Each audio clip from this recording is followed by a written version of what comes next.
Welcome back to WaterparkRanger's Let's Play Wind Waker. Last episode, we finished the Wind Temple and restored the Master Sword's power. I see. So, the Forsaken Fortress is already. Like a molting snake that casts off its dead skin. That place is so empty and quiet, one can almost hear the echo of dead leaves falling to the cold, cracked ground. Why, what ails you? What? Loose a long face. The monsters are gone from the world. Doesn't that make you a little happy?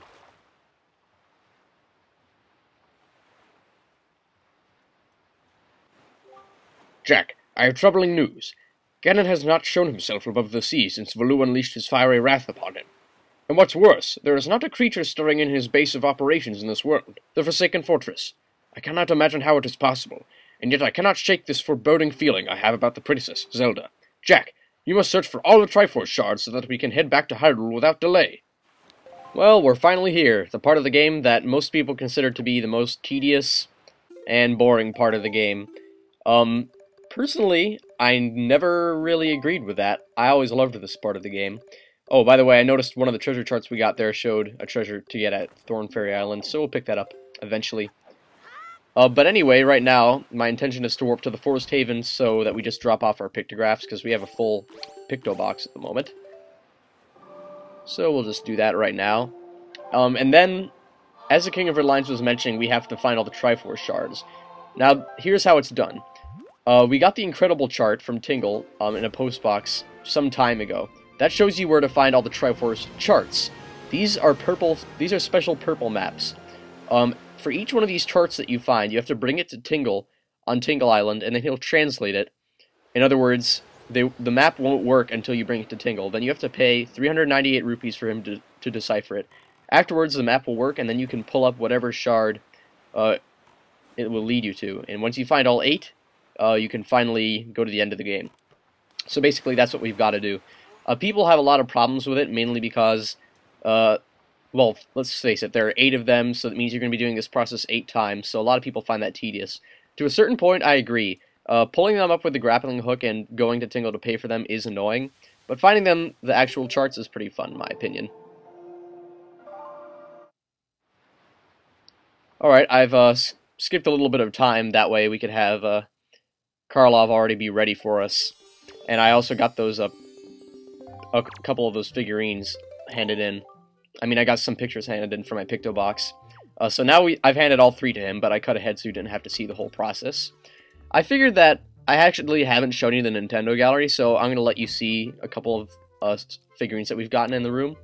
So for each picture that you get, you can investigate the podium, and then, like for Tetris here, press A to get, like, info or description on that character. So there's one for basically, like, every character. Now, we didn't actually get any pictures of the pirates. The reason we have them is because once you hand in Tetra's picture, you get the entire crew. Which is awesome because I don't think there's any other way you can take a picture of them. Unless you're doing a second quest, in which case you start out with the deluxe picto box from the very beginning of the game. Great thing about the second quest, it happens right after you beat the game for the first time, they let you start again, is that every single thing that you've gotten in the Nintendo gallery from your previous file stays in the second quest file.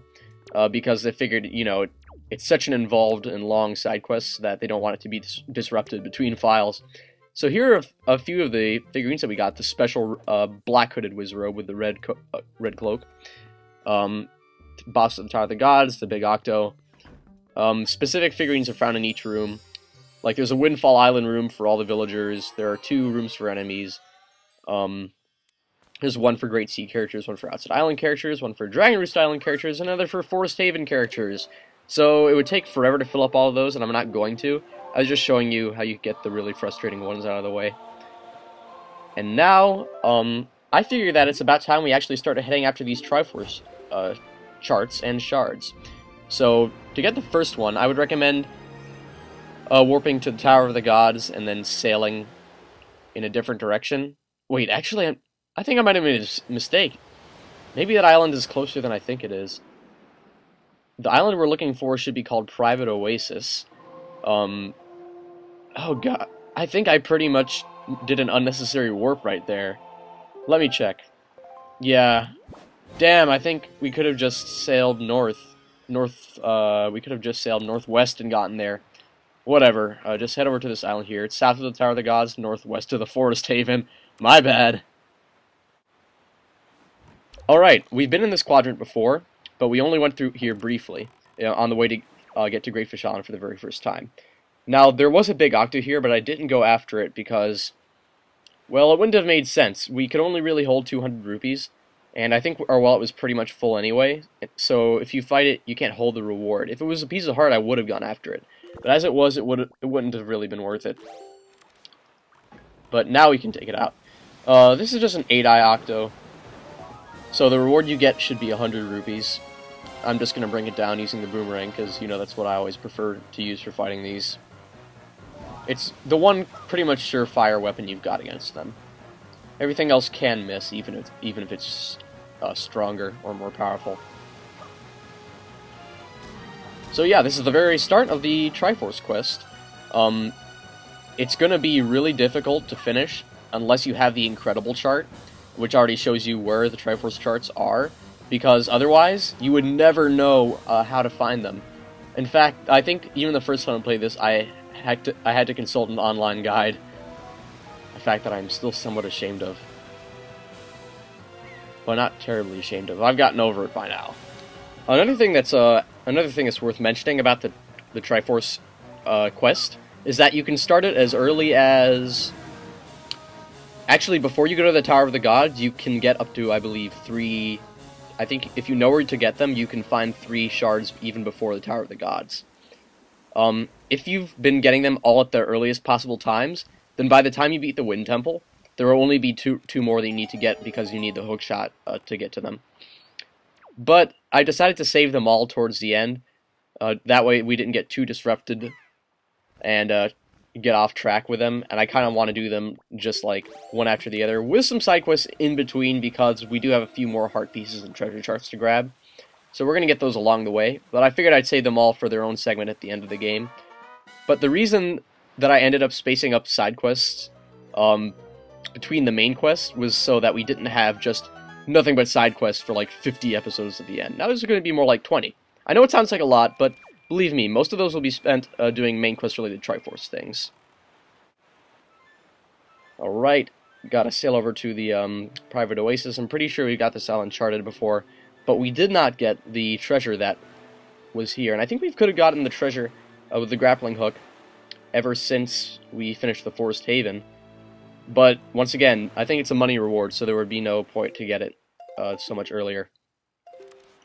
Yeah, I think you can get this chart pretty much right after the second dungeon. Alright, let's drop in the hook.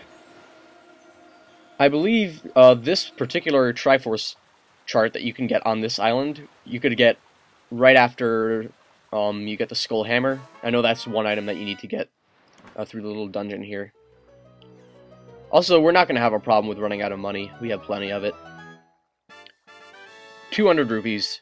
Wow, even better than the Octo, and it required less time and effort. Yeah, the big Octos are a little bit repetitive, but I kind of like them. I just wish that there was more of a punishment for when you lose to them. Like, you just lose a quarter of the heart. I would think that, like, being eaten by a kraken and then getting spat out across the sea would, like, do a little bit more damage than that. Whatever. They're not harsh enough with this game. I think we already got the treasure chart that was on top of the waterfall here. Yep, we got that because we did not end up using the hook shot to hook onto the palm tree. We just sequence broke with the deck relief. What's this? Notice to silver membership holders. Thank you for your frequent patronage of Beetle Shopships. Since you have earned 30 points, you have been granted silver membership. All silver membership holders receive a special gift of 1 complimentary ID. It is valid at all Beetle Shopships, so bring it to a shopship near you. I look forward to your future patronage. Beetle. Right, because we became a silver membership person, so we get a complimentary ID to bring to Beetle Shopship.